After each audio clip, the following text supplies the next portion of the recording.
Manila, Philippines.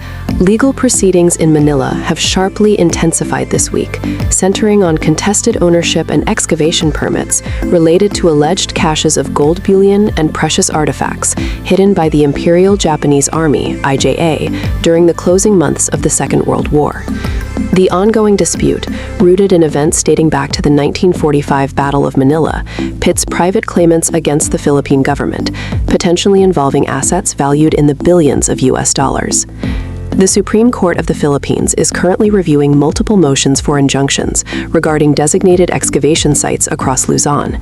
These sites are linked by investigators to the systematic consolidation and internment of looted assets, dubbed colloquially as Yamashita's gold, before the 1945 surrender of General Tomoyuki Yamashita. Private consortiums, citing historical maps and geophysical surveys allegedly dating from wartime Japanese engineers, claim legal rights to subterranean deposits located primarily within areas surrounding the former Intramuros district and the northern regions of Sierra Madre Mountains. Recent filings detailed the alleged discovery of high-value ferrous and non-ferrous signatures at depths exceeding 40 meters in 3 separate locations. The Philippine National Museum and the National Commission for Culture and the Arts, NCCA, immediately blocked all private operations pending resolution, invoking Presidential Decree 374, which mandates that all significant archaeological finds automatically fall under state custody. Government legal representatives argue that any recovered assets derived from wartime looting constitute a national patrimony issue and are subject to the 1946 international agreements on restitution. Security forces have been dispatched to secure several high-priority zones, following reports of unauthorized nighttime digging and attempts to bypass state-issued cease-and-desist orders.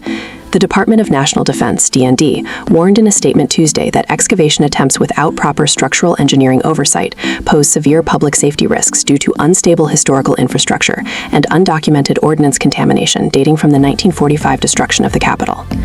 Historical investigators maintain that while definitive proof of the massive multi-billion-dollar hoard remains elusive despite decades of searching, the existence of smaller, high-value caches is historically verifiable. The current legal challenge rests on the definition of discovery versus recovery, determining whether preliminary geophysical data grants the claimant financial ownership rights or merely informs the state of a potential site. The judiciary is under pressure to deliver an expedited ruling, as the high-stakes financial implications, potentially impacting the National Reserve, continue to fuel speculative investments and localized disputes over land rights in the targeted provincial areas. A court mandate is expected by the end of the fiscal quarter to determine whether limited state-supervised recovery operations will proceed.